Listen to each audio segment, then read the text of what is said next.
Hello, Umut here. Welcome to my channel. Today I'm going to create this beautiful travel art journal page. I'm using my Moleskine sketchbook as usual, and I stick two pages together back and forth to make them thicker. And I hope to show you some new techniques today. I will first start with stamping to create an interest in the background. This is archival ink, sepia color. I collected all my stamps that are somehow related to traveling. This is a world map. The other one was postal stamps. There's another from Marianne Designs that has tickets, train tickets, everything.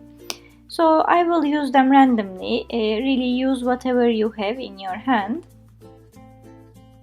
So I will start stamping whatever I have on my page randomly using the same ink.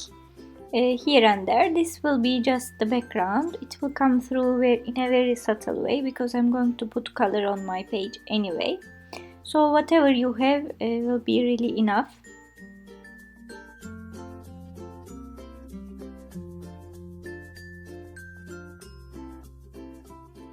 I think that's enough stamping. Now I'm going to move to the next stage.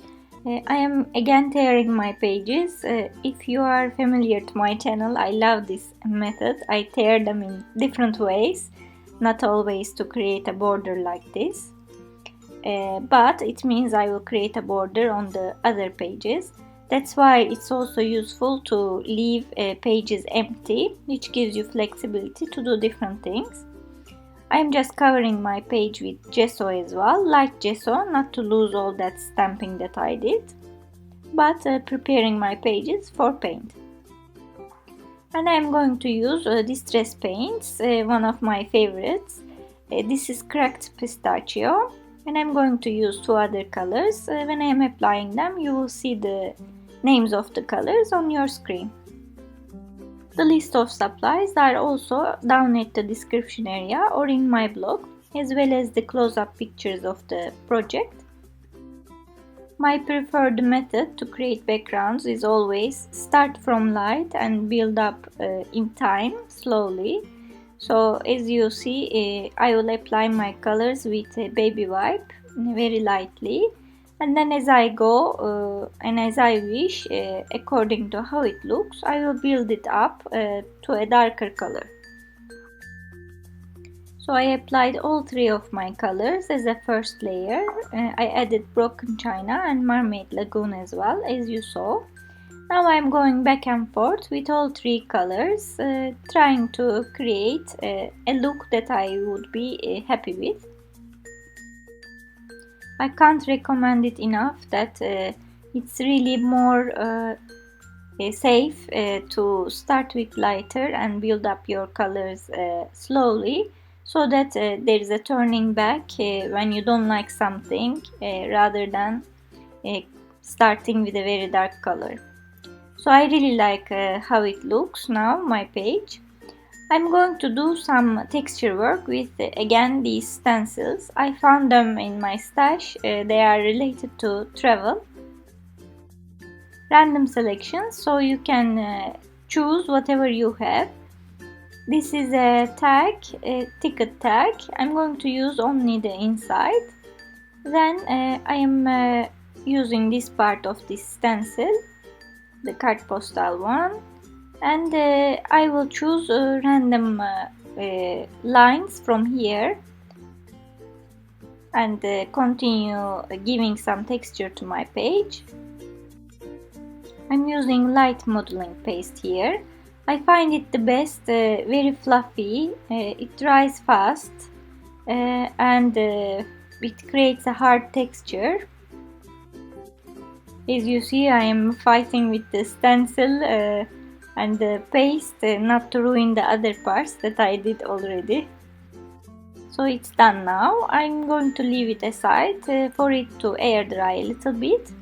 In the meanwhile, I will show you my focal point. I have this beautiful globe that I cut from this scrapbook paper. As you see, it's very cheap. I got it from Hobby Lobby.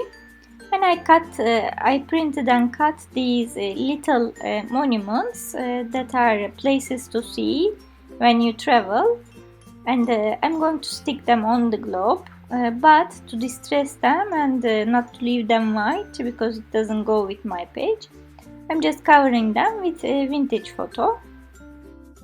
I cut my globe with my silhouette digital cutter. You don't really need to have it. If you have a printer, you can find online maps to print some maps, different designs. It really doesn't matter. Eventually, it's a picture of a world. I'm also distressing it with vintage photo and black suit just to give a vintage look. And I am going to place it on my page like this, just to show you. But before I do that, now I'm going to show you a new technique. It can give you unplanned backgrounds, which would be really nice. So I'm mixing some vintage photo first with a matte glaze. The glaze I'm using is from Paper Artsy, but there are many brands out there, so anything would do, doesn't matter. I mixed a little bit paint with glaze. Glaze means it extends the life of the paint, so it doesn't dry as quickly, it dilutes it a little bit. So I will apply it all over my page. Don't faint, this will go, you will see what I will do now. I'm not going to ruin all the beautiful colors that I built. After around 1 minute, letting it sit on the page, I am now wiping it off with a baby wipe. That is what glazing does. If you add glaze on your acrylic paint, you can take it off because it extends the drying period of acrylic paints. The objective here is, because I have texture on my page, when you do glazing and wipe it off back, it leaves an unplanned type of color and remainings around the texture paste as well. So it makes it more interesting, and you cannot do it like this even if you plan to do so. I dried it, and now I'm going to do the same with black paint. I added my glaze, and I thought I need a little bit more. I'm just eyeballing it. Probably you put a little bit more glaze than the paint. And in the same way, I'm going to cover both my pages, and then I'm going to wipe it off. This will add another dimension and color that will look like it's there but it's not. So it makes it really vintage looking. So if you want to make projects that will look like vintage, old, it's a really good way. Now I'm going to clean it in the same way.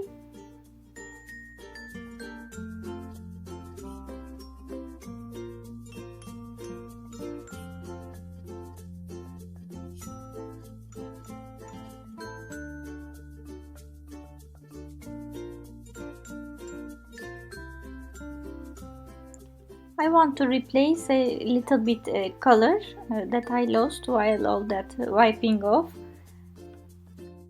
But I am really happy with how it looks around the texture paste.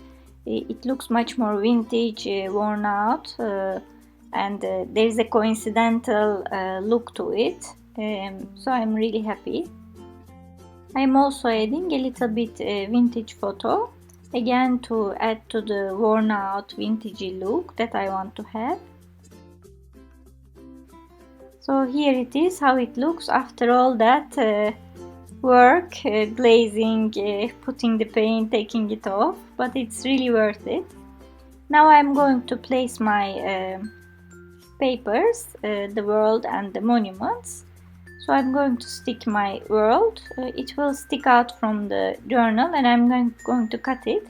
I think it gives a more organic look if some parts of the focal point sticks out and you cut them. And now I'm going to stick my monuments. I will tell you from now, I'm not looking at placing them in the right places. I'm just randomly sticking them because I can't be bothered to find the right places, and I don't know how I stick the world anyway. And I looked for some ephemeras that would be suitable for the page. I found this scrapbook paper again. I got it from Hobby Lobby. And I'm going to cut these planes because it's very suitable for a travel page. I will use them later, all the things that I found. You see me stamping the sentiment. It's very simple, just go. I used Tim Holtz worn letters, and I'm just completing it to make it pitch black with my Faber-Castell brush pen. And now I'm going to prepare my ephemeras. I'm just distressing all of them because the whole look of the page is distressed and worn out, vintagey. So I'm using my Tim Holtz distress tool. I am also giving a little bit color, vintage photo, again to make them look like older and distressed. Before I stick them, I'm going to complete my border as well. This is again another page I got from Hobby Lobby, scrapbook paper. It really doesn't matter, you can find whatever you have at home that goes with the colors, or we could even make it black or dark brown to make a contrast. This time I chose this because the scrapbook paper was nice, good colors that would go with the vintage look, and it was about traveling. I sticked all my ephemeras as well on the page, and I am again going over the border that I stick to make it more distressed with a vintage photo. I'm going to add a little bit black just on the borders as well, because we have black on the page and it really closes the deal. And I will do some black splashes just to bring everything together. As you see, I used this little ephemera that says where, the hand pointing out, some postal stamps sticked here and there. I stick the Eiffel Tower on the card postal texture paste that I did there. So I embellished my page basically. Again, you can use whatever you have at home to embellish your pages. As long as you know the concept, doesn't matter to use exactly what I am using. And finally, I'm sticking my pages to the back. And the page is finished. I'm really happy how distressed and vintage looking it is. That was my aim. I hope you liked it as well, as much as I liked creating it. Again, you will find list of supplies down below at the description area, as much as I can find them, because I have a lot of little bits and pieces this time. You will also find them in my blog, as well as the close-up pictures of the project. Don't forget to subscribe and give me thumbs up if you like my videos. Thanks for watching and see you next time.